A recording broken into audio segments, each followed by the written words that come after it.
It's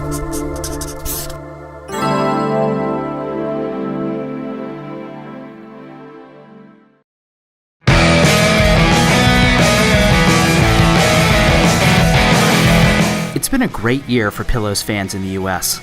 In 2018, they returned to the US for the first time in years for a sold-out tour. 2 new seasons of Fully Cooley have aired on US airwaves, with Pillows music once again gracing the soundtrack. And to top it all off, they've just released 2 new albums in rapid succession. I was fortunate enough to attend one of their New York dates on said tour, and anybody that's interested in my experience can check out the link to my concert diary in the description below. But aside from that, today I'm going to be talking about those 2 new albums. One, a soundtrack album for the 2 new seasons of Fully Cooley, and another that could very well be their last. I'm Mark Schultz, this is Oh No Anime, and today I'll be reviewing FooL on CooL Generation and Rebroadcast by The Pillows.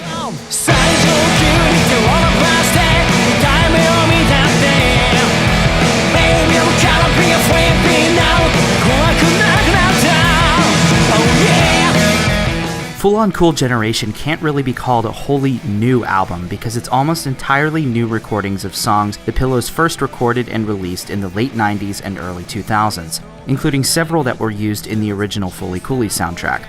While all these songs will be familiar to any diehard Pillows fan, a lot of them will be new to anyone who's only familiar with The Pillows from their work on Fully Cooley, and that's exciting. Pulling music from not only the 4 original albums from which Fully Cooley's soundtrack was sourced, the Fully Cooley 2 and 3 soundtrack, and thus FooL on CooL Generation, also contains tracks from 4 later albums: Thank You My Twilight, Penalty Life, Good Dreams, and My Foot, meaning that the album covers 1997 to 2006, a period which many fans rightly consider to be the band's golden age. Also included on the album are 2 new tracks The Pillows recorded as the 2nd and 3rd season's ending themes, which we'll get to in due time.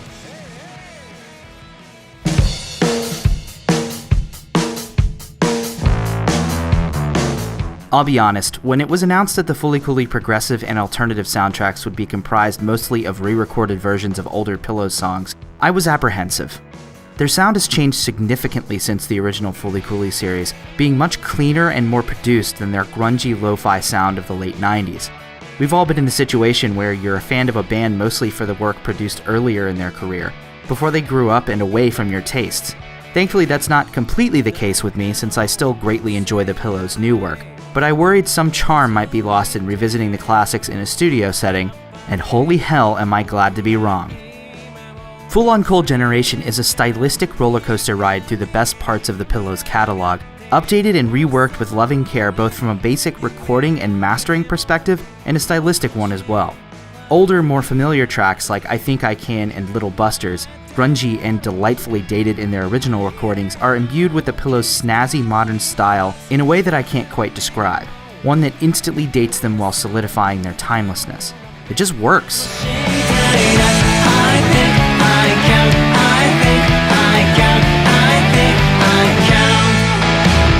By far my favorite is Last Dinosaur, my favorite song from the original Fully Cooley soundtrack, and one that I'm honestly surprised to find on here. The Pillows' modern style, emblematic of that driving classic rock and roll sound, gives it new life, imbuing it not only with new emotions, but the decades of experience the band has had since first recording it. It is righteous.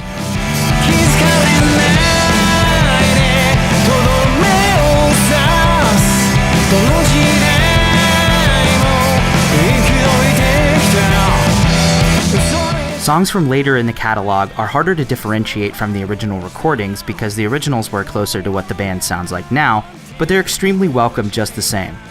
I'm particularly happy to see songs like My Foot and The Third Eye on here, the latter of which I've actually fantasized about being the ending theme to a Fully Cooley sequel series since before one was even announced. The 2 original tracks written for the Fully Cooley sequels bookend the album, and while I don't have much to say about Star Overhead, I'm going to actively have to stop myself from ranting about Spiky Seeds, because it might be my favorite new Pillows song since the mid-2000s. It's just about everything good about the Pillows rolled up into one song, with quirky lyrics, that signature driving rock sound, and sing-song chorus segments that harken back to the glory days. It's an instant classic.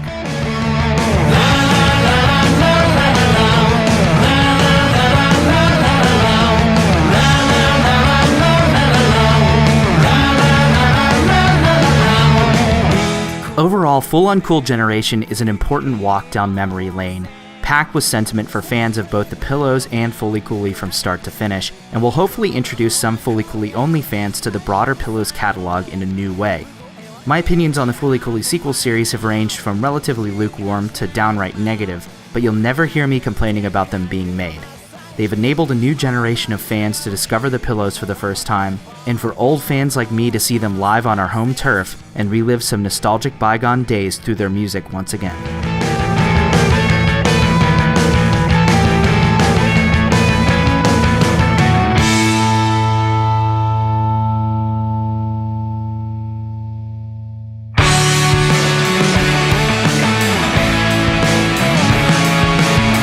Rebroadcast is the other Pillows album we've been graced with this year, and their 22nd studio album overall.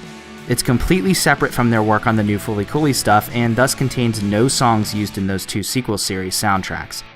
Rebroadcast made the best first impression of Pillows albums made on me in years, and it continues that momentum throughout the whole album, which is packed with interesting production and stylistic quirks and departures from the norm.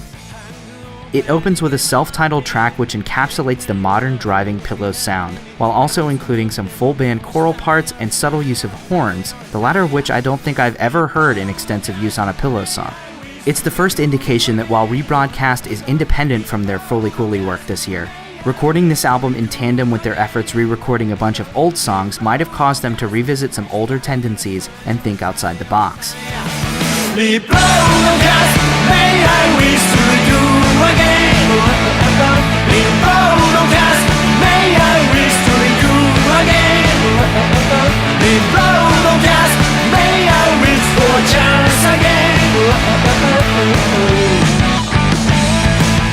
By far the best and most unique song on the album comes 2 tracks later, called Ningen Domo.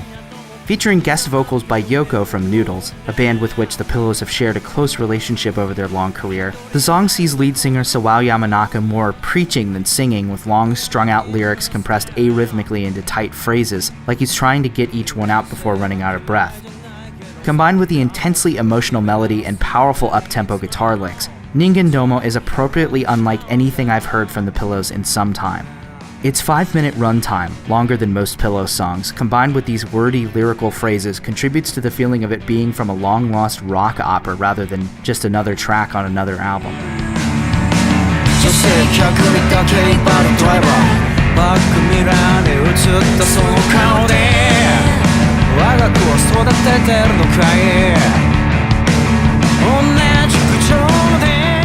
The tracks further into the album are relatively predictable for where the Pillows are at right now, with more driving up-tempo rock tracks mixed with sentimental power ballads.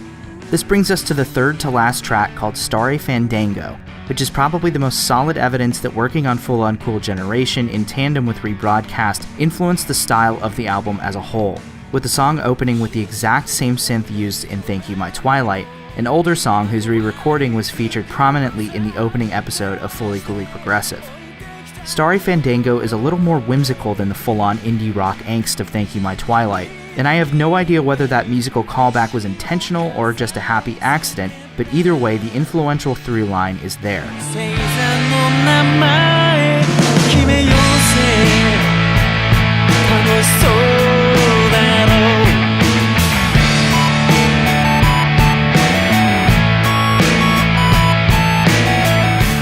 Ending the album is a track that breaks with a trend the Pillows have established in their previous 2 albums, namely one that saves the loudest and fastest song for last. While Before Going to Bed is certainly loud, its tempo is slow and its production is rough and jagged. It's very much influenced by American garage rock and sounds almost like something that Sleigh Bells or early Weezer would produce, but I'm not so sure it works here. The last tracks on the Pillows' last 2 albums have been some of my favorites and immensely fun to listen to, and unfortunately, this just doesn't live up to that.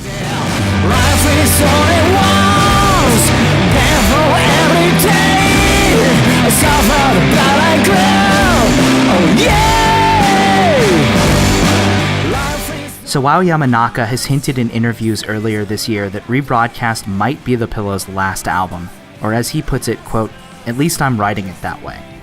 The album takes a lot of risks and tries a lot of new stuff in the production and style departments that are extremely laudable, and going out on an outlier would certainly be one of the more punk rock things the Pillows could do. However, next year is the pillow's 30th anniversary, and it just seems too lacking in poetic substance that they wouldn't have at least one more grand hurrah in them before hanging it up for the last time. I could be wrong, but it'd be much better if I was right, wouldn't it?